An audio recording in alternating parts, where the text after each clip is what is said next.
सबको लगता है कि काउंटिंग करना बहुत ही ज्यादा आसान होता है। अगर आपको भी लगता है तो wait for this chapter. Permutation combination एक तरीका है, एक टूल है जिससे आप चीजों को काउंट कर पाते हो बहुत ही इजीली और बहुत ही जल्दी। अगर ये टूल ना होता आपको कितनी दिक्कत होती, ये इस चैप्टर के क्वेश्चन देख के आपको खुद पता चलेगा।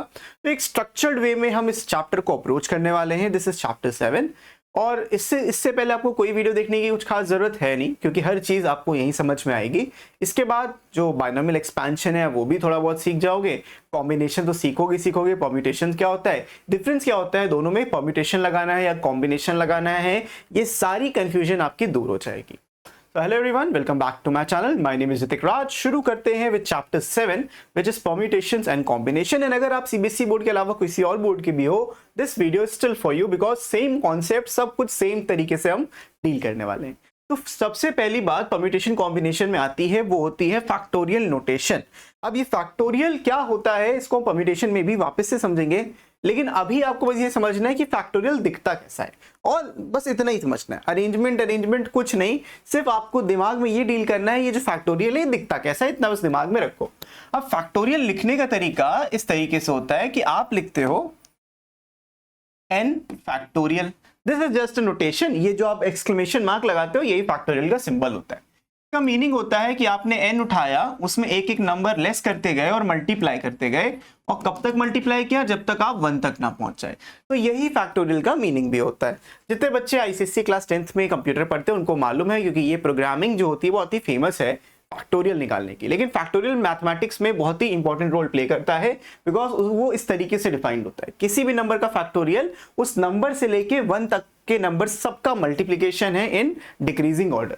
दैट मीन्स अगर मैं 5 फैक्टोरियल लिखूंगा, so I will end up with 5 into 4 into 3 into 2 into 1. Now you just calculate it. 5 4s are 20, 3 60, 62, 120. तो आपको ये 120 मिल जाएगा 5 फैक्टोरियल की वैल्यू। ऐसे ही अगर आप 4 फैक्टोरियल निकालोगे आपको मिल जाएगा 4 into 3 into 2 into 1, यानी कि ये होता है 24। लेकिन एक चीज आपने साथ में और नोटिस करी, ये 4 3 2 1 तो यहां भी लिखा था, मतलब कि 5 फैक्टोरियल कैसे बना? 5 फैक्टोरियल बना जब मैंने 4 फैक्टोरियल में 5 को मल्टीप्लाई कर दिया। एंड यही बेसिक मीनिंग भी होती है। आपको बस इस तरीके का स्ट्रक्चर दिखना चाहिए कि उस जिस नंबर का भी आप फैक्टोरियल निकालना चाह रहे हो उस नंबर से लेके 1 तक के सारे नंबर्स का मल्टीप्लिकेशन फैक्टोरियल कहलाता है। इसी तरीके से आपने 5 का देख लिया, 4 का देख लिया। अगर मैं अब 3 फैक्टोरियल लिखूंगा तो आप लिख सकते हो 3 into 2 into 1, 3 से लेके 1 तक का मल्टीप्लिकेशन जो होता है 6। फिर 2 फैक्टोरियल अगर आप देखोगे तो 2 into 1 जो होता है 2। फिर अगर आप 1 फैक्टोरियल देखोगे वो होता है 1। अब 1 से नीचे क्या देखोगे तो 1 ही रहेगा। एक इंटरेस्टिंग बात यहां पे आपको ये मिलती है कि आप 0 फैक्टोरियल जब निकालते हो तब भी आपको 1 ही मिलता है। अब ये क्यों होता है इसको मैं ऑलरेडी एक बहुत ही अच्छे शॉर्ट में डिस्कस कर चुका हूं, तो राइट बटन पे क्लिक करो, जाके देख सकते हो। लेकिन जिसको नहीं मालूम को इतना जानने की टेंशन नहीं है, इसको मैं परम्यूटेशन में दोबारा समझाऊंगा क्योंकि उससे कनेक्ट करोगे। अभी सिर्फ आपको नोटेशन सीखनी है कि दिखता कैसा है। तो ये सिंबल आप फैक्टोरियल के लिए यूज करते हो, लेकिन सिर्फ इतना ही नहीं, ये वाला सिंबल कभी कभी ये भी बन जाता है। तो इट्स लाइक डिवीजन वाला पार्ट, लेकिन कुछ डिवाइड नहीं हो रहा, सिर्फ लिखा है। तो ऐसा n फैक्टोरियल लो या फिर ऐसा n, दोनों का मतलब n फैक्टोरियल ही है। और एक्स्ट्रा में आपको ये डिफाइन करना है कि 0 फैक्टोरियल 1 होता है। तो ये आप लास्ट में ये भी बोल सकते हो कि जो n होगा that is only defined for whole numbers according to your scope of syllabus. आप कोई भी डेसिमल नंबर का फैक्टोरियल नहीं निकाल सकते येट। हाँ निकाल सकते हो, लेकिन अभी आपको निकालना नहीं है, तो उसकी आप टेंशन मत लो। वो रीमन जीटा फंक्शन होता है, बहुत ही एडवांस कॉन्सेप्ट है, वो चीजें हम बाद में कभी करेंगे। लेकिन अभी आपको नॉर्मल फैक्टोरियल को समझना है तो वो ये होता है।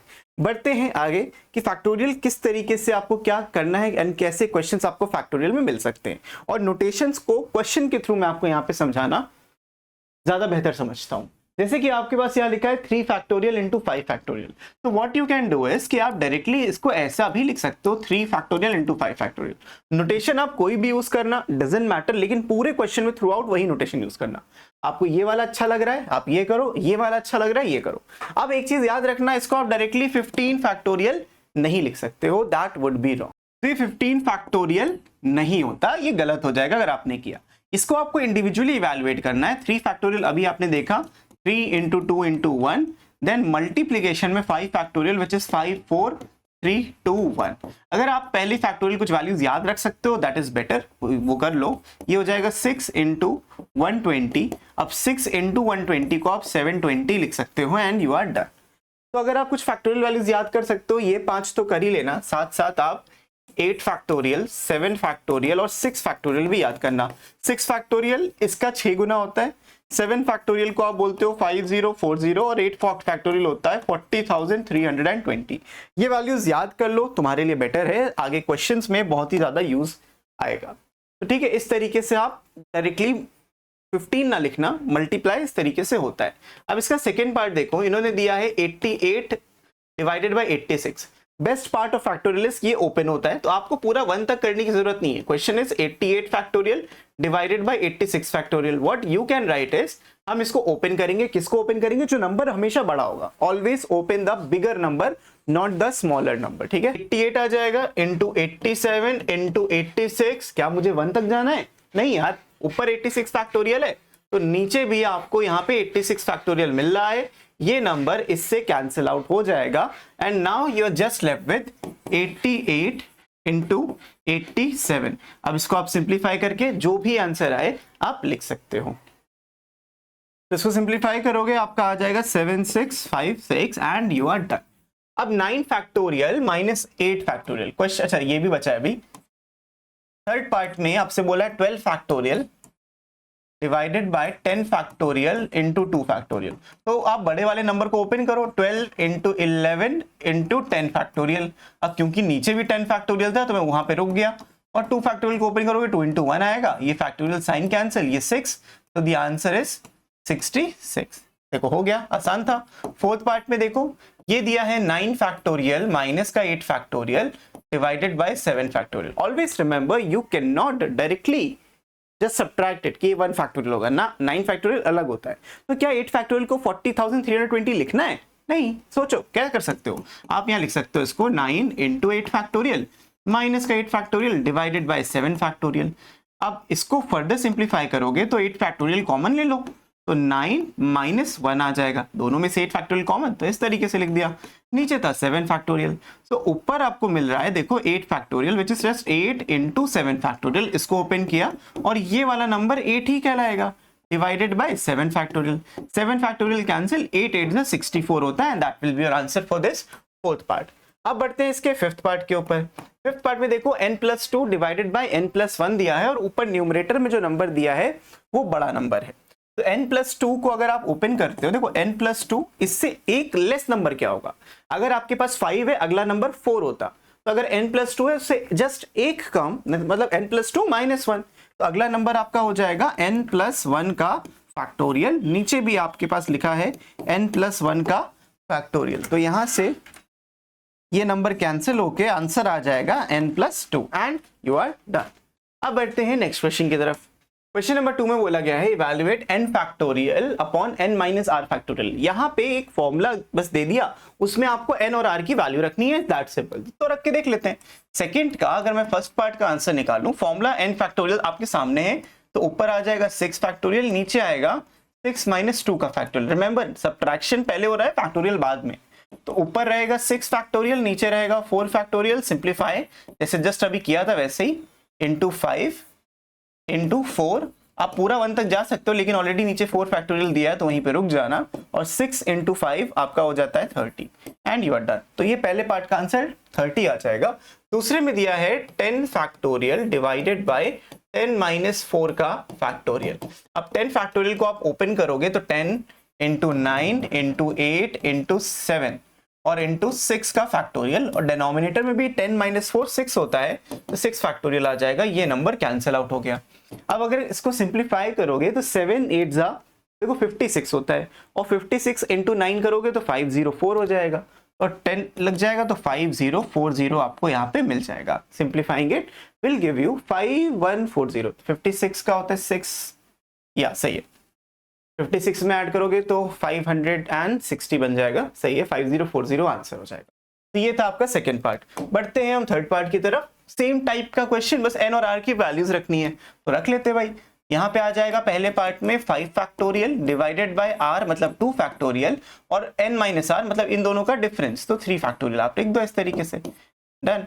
तो ऊपर 5 फैक्टोरियल 120, नंबर छोटे थे तो हम कैलकुलेट कर सकते हैं, इधर 6 आ जाएगा, 2 6 12, आंसर आ जाएगा 10। खत्म। इसमें आओगे तो देखोगे 15 फैक्टोरियल डिवाइडेड बाय 12 फैक्टोरियल और 15 माइनस 12 3 फैक्टोरियल होता है, तो 15 इंटू 14 इंटू 13 इंटू 12 आ जाएगा। नीचे भी मिल जाएगा 12 फैक्टोरियल इंटू 3 इंटू 2 इंटू 1, तो 12 से 12 कैंसिल, 3 से काटोगे तो इधर 5 मिलेगा, 2 से काटोगे तो 7 मिलेगा, तो आंसर आ जाएगा आपका ये 35 इंटू 13। अब आपको उसको जैसे कैलकुलेट करना है, अगर 13 7 से निकालना है तो आपको मिल जाएगा 91 इंटू 5, 13 7 से 91 एंड 91 इंटू 5 कैलकुलेट करना थोड़ा आसान रहेगा, 5 5 9 से 45, तो 455 विल बी योर आंसर। ठीक है, इसी तरीके से इजी क्वेश्चन ही आपको मिलने हैं, बहुत ज्यादा डिफिकल्ट नहीं है पहली एक्सरसाइज। अब फोर्थ पार्ट में ऐसा क्यों बोला गया है कि इसको कन्वर्ट करो फैक्टोरियल में? सिंपल सा कॉन्सेप्ट होता है कि आपको कन्वर्जन आना जरूरी होता है। 1-2 नंबर के कभी एमसीक्यूज आ गए, कहाँ पे? कॉम्पिटिटिव एग्जाम्स में, प्लस आपके क्लास 11th में भी तो आ सकते हैं, तो दोनों के लिए आप पढ़ रहे हो, सिर्फ 11th के लिए नहीं पढ़ रहे हो। तो इसको हम ब्रेक करके लिखते हैं, जैसे 3 इंटू 6 इंटू 9 इंटू 12 इंटू 15 लिखा है, तो पहले पार्ट को मैं ऐसा लिख सकता हूँ कि ये 1 इंटू 3 लिखा है, क्योंकि सब 3 के मल्टीपल थे तो मुझे वो लिखना भी सही लग रहा है, 2 इंटू 3 हो जाएगा। फिर 9 को लिख सकते हो 3 इंटू 3, फिर 12 को लिख सकते हो 4 into 3, similarly 5 into 3 and 6 into 3, 18 तक है तो आपको 6 इंटू 3 तक लिख लेना है। अब यहाँ पे देखोगे अगर मैं सब कुछ मल्टीप्लीकेशन में जो था तो आप कैसे भी लिख सकते हो, तो हम लिखेंगे 1 into 3, 2 into 3 into 4 into 5 into 6, तो ये 1 2 3 4 5 6 मैंने एक साथ पहले लिख लिया, और ये जो 3 बचा उसको भी लिख लेते हैं, 1 2 3 4 5 और 6 बार 3 आ गया। अब इसको देखोगे तो ये चीज बन जाएगी आपकी 6 फैक्टोरियल इंटू ये जो 3 है, 3 6 बार खुद से मल्टीप्लाई हुआ है, तो 3 की पावर 6 एंड ये आपका आंसर आ गया। आपको फैक्टोरियल में कन्वर्ट करना था तो इस तरीके से देखो आप कन्वर्ट कर लोगे। अगले पार्ट में ये वाली चीज आपकी नहीं बैठेगी, क्योंकि अगर आप कोशिश करने जाओगे तो नंबर्स ऐसे हैं जो ब्रेक होंगे नहीं, या हो भी सकता है आप ब्रेक करके देख लो सेम लॉजिक से, बट कोई कॉमन एक पैटर्न नहीं है। तो मैं करूंगा क्या, मेरे पास देखो क्या लिखा है, मेरे पास लिखा है 6 into 7 into 8 into 9 into 10 into 11 into 12 ऐसा लिखा है। तो क्या मैं इसको ऐसा नहीं लिख सकता कि 12 इंटू, थोड़ा सा लेफ्ट में लिख लेता हूँ, can I right it like this कि 12 into 11 into 10 into 9 into 8 into 7 into 6 ऐसे लिख दिया। अब मुझे मालूम है अगर ये चीज 1 तक चलनी जाती तो वो 12 फैक्टोरियल बन जाती, लेकिन गई नहीं ना, 6 पे रुक गई। तो मैं ले जाता हूं, मैं क्या करूंगा, मैं 5 4 3 2 और 1 को इंट्रोड्यूस कर रहा हूं, मतलब मैंने मल्टीप्लाई किया, क्वेश्चन चेंज तो करना नहीं है, तो आपको सेम नंबर से डिवाइड कर लेना है, 5 4 3 2 एंड 1 ऐसे लिख लिया। अब देखोगे काटना नहीं, लेकिन ऊपर बन जाएगा 12 फैक्टोरियल, नीचे आ जाएगा 5 फैक्टोरियल। इस तरीके से आपने जो क्वेश्चन था उसको फैक्टोरियल के टर्म्स में कन्वर्ट कर लिया, एंड यही आपको देखो करना भी था। इस तरीके से बढ़ते हैं अगले क्वेश्चन पे। हमें अब n की वैल्यू फाइंड आउट करनी है, बेसिकली इक्वेशंस को सॉल्व करना है। तो अगर आपको अभी तक के क्वेश्चन समझ में आए, मेरा सजेशन ये रहेगा, पहले ना वीडियो को पॉज करो, देन सॉल्यूशंस को देखो, वो ज्यादा बेनिफिशियल है आपके लिए। सॉल्व करने के लिए सिर्फ देखो, सॉल्व करो, जो बड़ा नंबर हो उसको ओपन करो। जैसे n+1 डेफिनेटली n-1 से तो बड़ा होता है, no matter the value of n, ये वाली वैल्यू हमेशा आपकी बड़ी होगी, ये छोटी होगी। तो इसको ओपन करते हैं। जब आप ओपन करोगे इसका मतलब ये है n+1 आएगा, इसका अगला नंबर इससे एक छोटा होगा यानी n हो गया, इसका अगला नंबर इससे एक छोटा होगा तो n-1 हो जाएगा।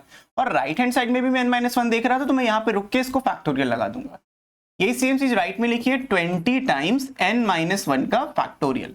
दोनों तरफ से ये वाली वैल्यू फैक्टोरियल के साथ कैंसिल आउट हो जाएगी and you get n+1 into n की वैल्यू 20। अगर ये MCQ में आ रहा है तो तुम देख के समझ पा रहे हो कि n डेफिनेटली 4 है, लेकिन अगर आपको सिंप्लीफाई करने को बोल दिया जाए तो करो भाई n² प्लस n, इसको 20 को इधर ले आओ तो -20 equals to 0, n² plus 5n minus 4n minus 20 equals to 0। यहाँ से n कॉमन लोगे n+5 आएगा, -4 कॉमन लोगे n+5 आएगा, इक्वल्स टू 0, n+5 मिलेगा और n-4 मिलेगा, this is also equals to 0।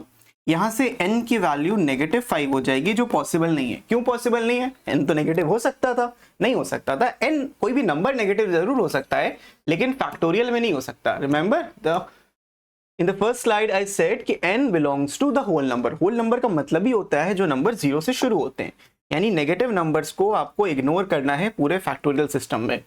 अब n इक्वल्स टू -5 नहीं हो सकता, यानी कि ये वाला नंबर n-40, तो n इक्वल्स टू 4 होगा, यही आपका आंसर होगा। और मैंने यही चीज बताई भी थी। यहाँ पे भी क्या करना है? सेम काम करना है। सेम काम कैसे करोगे? देखो, सबसे पहला काम तो ये करो कि इसको प्रॉपरली लिख लो। ओपन करना चाहो तो कर सकते हो। जब आप यहाँ पे देखोगे आपको मिलेगा 5 factorial into 6 factorial as the LCM. अगर मैं एलसीएम ले रहा हूँ तो 6 फैक्टोरियल, या फिर आप डायरेक्टली 6 फैक्टोरियल लिखोगे तब भी चलेगा। एलसीएम 6 फैक्टोरियल आएगा। क्यों? क्योंकि ये 6 फैक्टोरियल था, ये 5 फैक्टोरियल, और अगर मैं 6 फैक्टोरियल देखूंगा उसके अंदर 5 फैक्टोरियल कंटेंट है। तुम्हारा अगर मन करता है तो तुम ऐसे भी लिख सकते हो। एक स्टेप और आपके लिए कर देता हूँ, 1/5 फैक्टोरियल प्लस 1/6 इंटू 5 फैक्टोरियल। अब ज्यादा दिखेगा, इक्वल्स टू n/6 फैक्टोरियल लिखा है। तो अगर मैं यहाँ पे एलसीएम लेना चाहूंगा तो दोनों में जो कॉमन नंबर है उसको लूंगा पहले तो एक ही बार, और जो एक्स्ट्रा है उसको भी लिखूंगा। इसके पास 5 फैक्टोरियल तो था लेकिन 6 नहीं था, इसके पास सब कुछ था तो सिर्फ 1 ही लिखोगे। इधर आ जाएगा n/6 फैक्टोरियल। अगर आप इसको ध्यान से देखो, 7/6 इंटू 5 फैक्टोरियल, मैंने आपको पहले बताया था इसको 6 फैक्टोरियल बोलते हैं। यहाँ पे भी n/6 फैक्टोरियल आ जाएगा, दोनों तरफ से 6 फैक्टोरियल कैंसल्ड आउट, n आ जाएगा 7 एंड यू आर डन। है ना सर? तो इस तरीके से आप देखो अप्रोच करोगे क्वेश्चंस को, बिना दिक्कत के क्वेश्चन सॉल्व भी हो जाएंगे। अब बढ़ते हैं अगले क्वेश्चन पे, मतलब उसी का थर्ड पार्ट है। सेम लॉजिक से देखो यहाँ पे तुम कर सकते हो, कॉमन जिसको लेना चाहो उसको ले लो। ये तो थोड़ा सिंपल है। यहाँ पे आपका जो बड़ा वाला नंबर है वो एलसीएम आएगा 7 फैक्टोरियल। इसके वही है भाई, ये 7 इंटू 6 फैक्टोरियल लिखा था और ये सिर्फ 6 फैक्टोरियल लिखा था, तो इसके पास 7 नहीं होगा, इसके पास सब कुछ था तो 1 आ गया, equals to n divided by 8 factorial. तो इधर मिलेगा 8 divided by 7 factorial equals to n/8 factorial. अब 8 फैक्टोरियल को आप ओपन करोगे, लिखोगे 8 इंटू 7 फैक्टोरियल। ओपन करने का लॉजिक कि फैक्टोरियल को कैंसिल आउट करना है कैलकुलेशन करने के लिए। इधर आ जाएगा 64, इधर आ जाएगा n हो जाएगा 64, that will be the correct answer. Okay, so इस तरीके से ये वाला क्वेश्चन भी आपका हो गया। अब बढ़ते हैं अगले क्वेश्चन की तरफ। ये वाला है, यहाँ पे कोई रॉकेट साइंस नहीं, बड़े वाले नंबर को एक्सपैंड करोगे। हमेशा ऐसे कोई भी इक्वेशन फैक्टोरियल की बोली जाएगी, बड़ा नंबर आपका एक्सपैंड होगा। तो n को आप एक्सपैंड करोगे तो n मिलेगा, फिर n-1, उससे एक छोटा नंबर, उससे एक और छोटा नंबर n-2 हो जाएगा। नीचे भी n-2 था तो मैं n-2 पे रुक गया। ऊपर n-2 का फैक्टोरियल, नीचे n-2 का फैक्टोरियल, ऊपर आ जाए, इधर आ जाएगा 110। ये नंबर कैंसिल, ये नंबर कैंसिल, ये मिल जाएगा आपको n² माइनस का n माइनस का 110 इक्वल्स टू 0। अगर आप यहाँ पे थोड़ा ध्यान देते तो ये 11 और 10 था, n 11 है, लेकिन आप क्वाड्रेटिक से भी सॉल्व कर सकते हो। n² माइनस 11n प्लस का 10n, इनका सम -n दे रहा है और इनका प्रोडक्ट -110 दे रहा है, इक्वल्स टू 0। यहाँ पे always factorise taking 2 terms at a time. n common लिया, n-11 बचा, इधर से 10 कॉमन लिया, इधर से भी n-11 बचा, this is equals to 0। So n-11 into n plus 10 is equals to 0। और ऑब्वियस सी बात है, नेगेटिव आंसर तो आपका आना नहीं है, तो पॉजिटिव आंसर लिखेंगे। तो n की वैल्यू इधर 11 आएगी और n इक्वल्स टू -10। ये चीज नॉट पॉसिबल, ऐसे लिख भी देना as it is. Therefore, n has to be equals to 11 and that's your answer for the fourth part. इसी तरीके से आगे के क्वेश्चन भी सॉल्व हो जाएंगे, which is the fifth part. अब ये थोड़ा सा ट्रिकी है इसलिए क्योंकि आपको रेशियो दिया है, मतलब इसको डिवाइड करोगे इससे तो 1:6 मिलेगा, मतलब ये वाला नंबर बड़ा है। ऐसा क्यों बड़ा है आगे देखते हैं, लेकिन सिंप्लीफाई करने का तरीका यही है कि सॉल्व करो, रेशियो ले लो। यहां से अगर मैं इस नंबर को न्यूमरेटर में लिखता हूं, मुझे मिलेगा n factorial divided bye 2 times n-2 का फैक्टोरियल होल डिवाइडेड बाय, ये पूरा का डिवीजन होगा, और यहाँ पे आएगा n factorial divided by 4 into n-4 का factorial, and this thing is equals to 1/6। यहां से आप n फैक्टोरियल को कैंसिल आउट कर लोगे, ये 2 1 से और ये 2 से कैंसिल आउट हो जाएगा। डिनोमिनेटर का डिनोमिनेटर न्यूमरेटर बनता है, तो n-4 का फैक्टोरियल आ जाएगा, और न्यूमरेटर का डिनोमिनेटर डिनोमिनेटर बन जाता है, तो n-2 का फैक्टोरियल आ जाएगा। This number is 1/6। अब फर्दर वही स्टेप है, बड़े वाले नंबर को आप एक्सपैंड करोगे और छोटे वाले नंबर को पड़ा रहने दोगे एज इट इज। तो यहाँ पे एक्सपैंड करेंगे डिनोमिनेटर को, n-4 का फैक्टोरियल लिखा रहने दो, नीचे वाले नंबर को ओपन करते हैं तो आपको मिलेगा n-2 into n-3 into n-4 का फैक्टोरियल। इस तरीके से आपने ये लिख दिया इक्वल्स टू 1/6। यहां से ये चीज कैंसिल आउट हो गई, क्रॉस मल्टीप्लाई करोगे तो 6 इधर, n-2 और n-3 ऐसे। अब ये 3 इंटू 2 है, मतलब n की वैल्यू 5 होगी बाय डिफॉल्ट, देख के समझ में आ रही है। लेकिन अगर नहीं आ रही है आपको तो देखो n² माइनस का 5n प्लस का 6 इक्वल्स टू 6, तो 6 से 6 कट गया, n into n-5 is equals to 0। तो n की दो वैल्यूज आएंगी, इधर 0 और n is equals to 5। n 0 नहीं हो सकता। अभी तो बोला सर होल नंबर हो सकता है, यस होल नंबर फैक्टोरियल का निकाल सकते हो, लेकिन n यहां पे रखोगे ना, तो अगर आपने 0-2 रखा, आपने रखा -2, तो नेगेटिव वैल्यू आ ही नहीं सकती फैक्टोरियल में, तो 0 नहीं होगा। तो n equals to 5 will be your answer. तो इस तरीके से इसका 5th पार्ट भी हो गया। अब बढ़ते हैं हम लोग नेक्स्ट क्वेश्चन की तरफ, विच इज क्वेश्चन नंबर 6। आपको शो करना है कि जो LHS है वो इस RHS के बराबर है। चलो भाई ये भी करके देख लेते हैं। तो आपको यहाँ पे LHS लिख लेना है या फिर RHS लिखना है, वट एवर यू वॉन्ट। तो जैसे भी आपको अच्छा लगे आप वो कर सकते हो, कोई भी इसमें दिक्कत नहीं है। मैं कहता हूँ RHS लिख के देखते हैं, ज्यादा बेटर है आपके लिए RHS को लिखना, क्योंकि दोनों ही फैक्टोरियल इन्वॉल्व है। n फैक्टोरियल प्लस n+1 का फैक्टोरियल। क्या बताया था, बड़े नंबर को एक्सपैंड कर लो।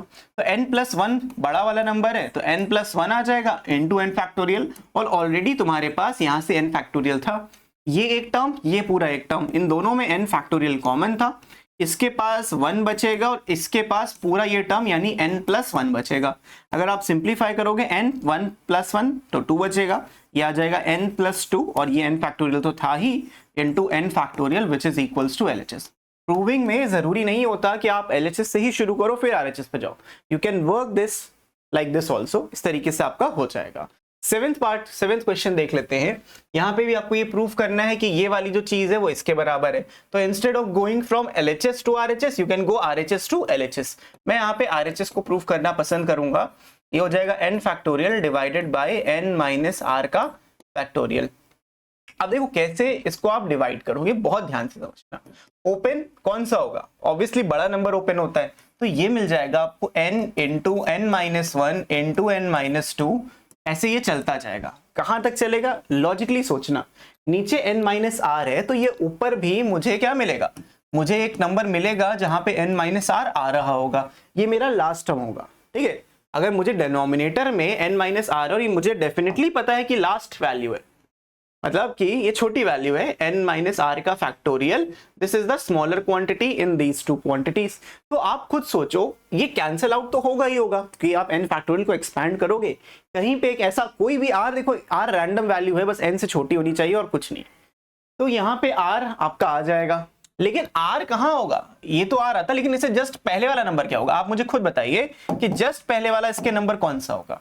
हमारा जो लॉजिक चल रहा था वो ये चल रहा था कि हर राइट वाला नंबर अपने लेफ्ट वाले नंबर से एक लेस होगा। तो क्यों ना यहाँ पे भी वही लॉजिक लगा के देखें कि हर राइट वाला नंबर अपने लेफ्ट वाले से एक कम है, मतलब लेफ्ट वाला राइट वाले से एक ज्यादा है। तो अगर इधर n-r है तो लेफ्ट वाला जो होगा n-r+1 होगा। लॉजिक समझ में आया, ये +1 क्यों आ रहा है। यहां से आप इसको और इसको कैंसिल आउट कर दोगे एंड आपको वो वैल्यू मिल जाएगी जो LHS में थी एंड यू आर डन। एक स्टेप का ये क्वेश्चन था, ऑल्दो ज्यादा पूछा नहीं जाता, लेकिन तब भी आपको पता होना जरूरी है एंड आपने इस तरीके से प्रूव कर लिया। और ये बहुत ही छोटी सी एक्सरसाइज थी फैक्टोरियल की जो आपने कंप्लीट कर ली। यहाँ पे एक फैक्टोरियल क्या होता है उसको एक्सप्लेन नहीं किया मैंने, बट फैक्टोरियल की नोटेशंस को किस तरीके से आप इवैल्यूएट करोगे वो एक्सप्लेन किया है। पहली एक्सरसाइज इसी के बारे में थी जहां पे आपको फैक्टोरियल की नोटेशंस को समझना था, फैक्टोरियल इन इटसेल्फ क्या होता है वो नहीं समझना था। पहले नोटेशन समझोगे फिर इसका यूज केस बताऊंगा। एक हिंट दे देता हूं, उसको मैं 3rd वीडियो में कवर करूंगा। अभी नेक्स्ट वीडियो में हम फंडामेंटल प्रिंसिपल ऑफ काउंटिंग करेंगे, उसके बाद में परम्यूटेशन करेंगे। परम्यूटेशन में फैक्टोरियल का यूज होता है जहां पे फैक्टोरियल ये बताता है, जैसे आपने मान लीजिए 3 फैक्टोरियल लिखा, this is known as the number of arrangements of 3 distinct things. बस इतना सा मतलब होता है कि आप 3 चीजों को कैसे अरेंज कर सकते हो। More on this on the permutation video, लेकिन तब तक के लिए आप इस चीज को दिमाग में रखो। बाकी अगर आपको इसका सोल्यूशन चाहिए तो डिस्क्रिप्शन में जाइए और कहाँ जाना है, फ्री मटेरियल में जाके डाउनलोड कर सकते हो पूरा PDF। आज के लिए इतना ही, मैं मिलता हूँ आपसे नेक्स्ट वीडियो में। तब तक के लिए keep practising, keep learning, take care and bye bye.